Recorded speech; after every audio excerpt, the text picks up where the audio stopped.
Lora Ismail Amin Holili, cucu dari Syekhona Khalil Bangkalan, tak henti-hentinya membongkar tulisan Imaduddin dan sumber referensinya. Dan dalam postingan terbarunya, Lora Ismail membongkar ulama yang menjadi panutan Imaduddin dalam membatalkan nasab Ba'alawi. Setidaknya ada dua ulama besar yang menjadi panutan Imaduddin yang pernah dia singgung dalam tulisan maupun pernyataannya sendiri, yaitu Syekh Murad Syukri dan Syekh Muqbil Al-Wadi. Keduanya adalah gembong Wahabi Yordania dan gembong Wahabi Yordania. Bagi mereka yang sejak dahulu sering berantem argumen dengan para pengikut Wahabi Salafi lewat medsos, pastinya tidak akan asing dengan nama-nama itu, namun bagi orang awam yang kurang pengetahuan, pastinya tidak akan tahu siapa kedua ulama yang dijadikan rujukan Imaduddin tersebut.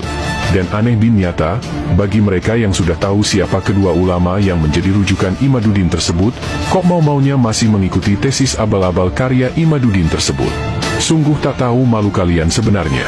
Berikut ini kami tampilkan tulisan terbaru Lora Ismail yang membongkar ulama yang menjadi panutan Imaduddin dalam membatalkan nasab Ba'alawi. Satu lagi seorang ulama hadis, namanya Syekh Muqbil bin Hadi Al-Wada'i.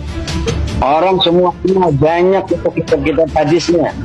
Dia sudah mengatakan Ba'alawi Al-Ahdal Al-Qudaini bukan keturunan baginda Nabi besar Muhammad sallallahu alaihi wasallam.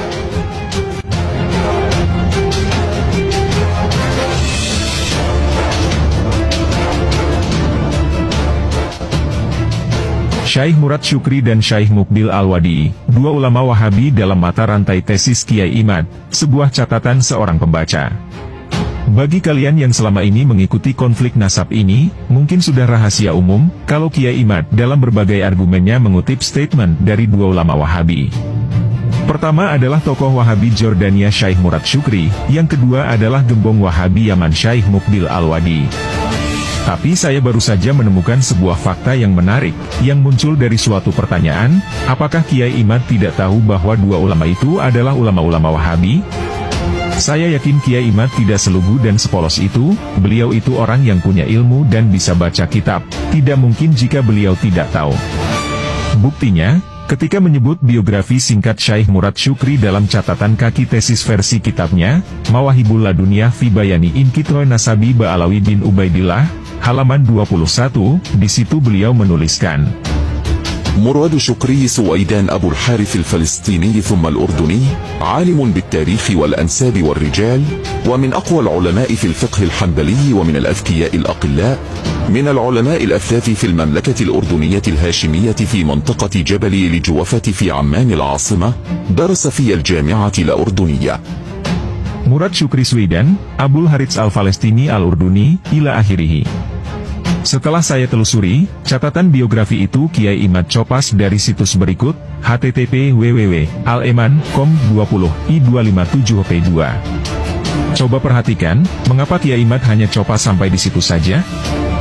Jawabannya, karena baris selanjutnya akan dengan terang benderang menunjukkan kewahabian dari Murad Syukri, yaitu وأخذ عن الألباني ونسيب الرفاعي وغيرهما. Murad Syukri mengambil ilmu dari Albani, Nasib Rifai, tokoh Wahabi Suriah, dan lain-lain.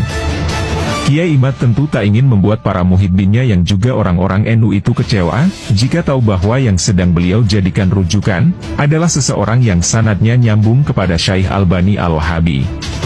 Dalam tulisan yang lain beliau masih berusaha menyembunyikan kewahabian Murad Syukri dengan menuliskan, iya, Murad Syukri adalah ulama mazhab Hambali di Kementerian Wakaf Negara Yordania.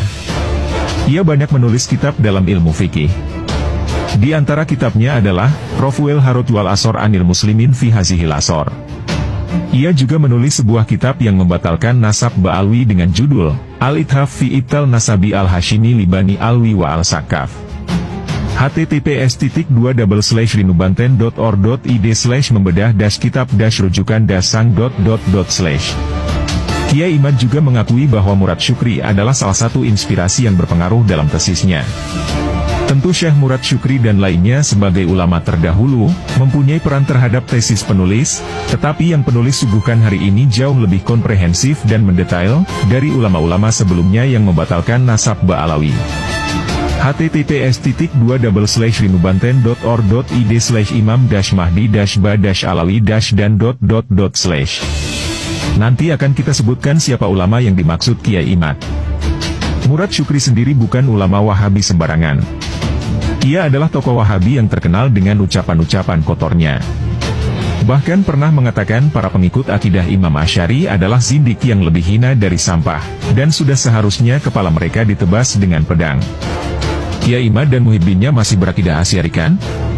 Berikut link videonya, https://youtube.be/dujufut tanda tanya si sama dengan t-jblgs5e1kk. Perhatikan dalam video ini Murad Syukri juga menzindikkan Imam Fakhrur Razi, penulis kitab Syajarah Mubarakah yang menjadi andalan Kiai Imad, di Hujan Ngeri. Tokoh Wahabi kedua yang dimaksud Kiai Imad sebagai bagian dari ulama-ulama sebelumnya yang membatalkan nasab Ba'alawi, adalah Syaikh Muqbil Al-Wadi. Kiai Imad menuliskan, para ulama di Timur Tengah pun ternyata banyak yang berpendapat yang sama. Di antaranya para ulama adalah asal Yaman. Seorang ahli hadis, Syaikh Muqbil bin Hadi Al-Wadai. Dalam kitabnya Sokotus Zilzal dikatakan, bahwa siapa yang bisa mengatakan kepada saya bahwa nasab leluhur Al-Alawi, Al-Ahdal dan Al-Kadimi. Mereka adalah 3 orang yang datang dari Irak ke Yaman. Lalu mengaku keturunan Nabi Muhammad atau Alawiyin. Pendapat beliau bisa dibaca di dalam kitabnya Sokotus Zilzal halaman 45. https://www.konsultasisyariah.in/terputusnya dasilsilah. Dalam sebuah video live YouTube, bersama Gus Fuad Pleret, Gus Mogi dan KRT Fakih, Kiai Imad masih berupaya mengaburkan sejarah kewahabian Syaikh Muqbil dengan mengatakan, satu lagi seorang ulama hadis, Syaikh Muqbil bin Hadi Al-Wadai, orang semua kenal banyak itu kitab-kitab hadisnya, ia sudah mengatakan Ba'alawi, Al-Ahdal, Al-Kudaimi bukan keturunan baginda Nabi.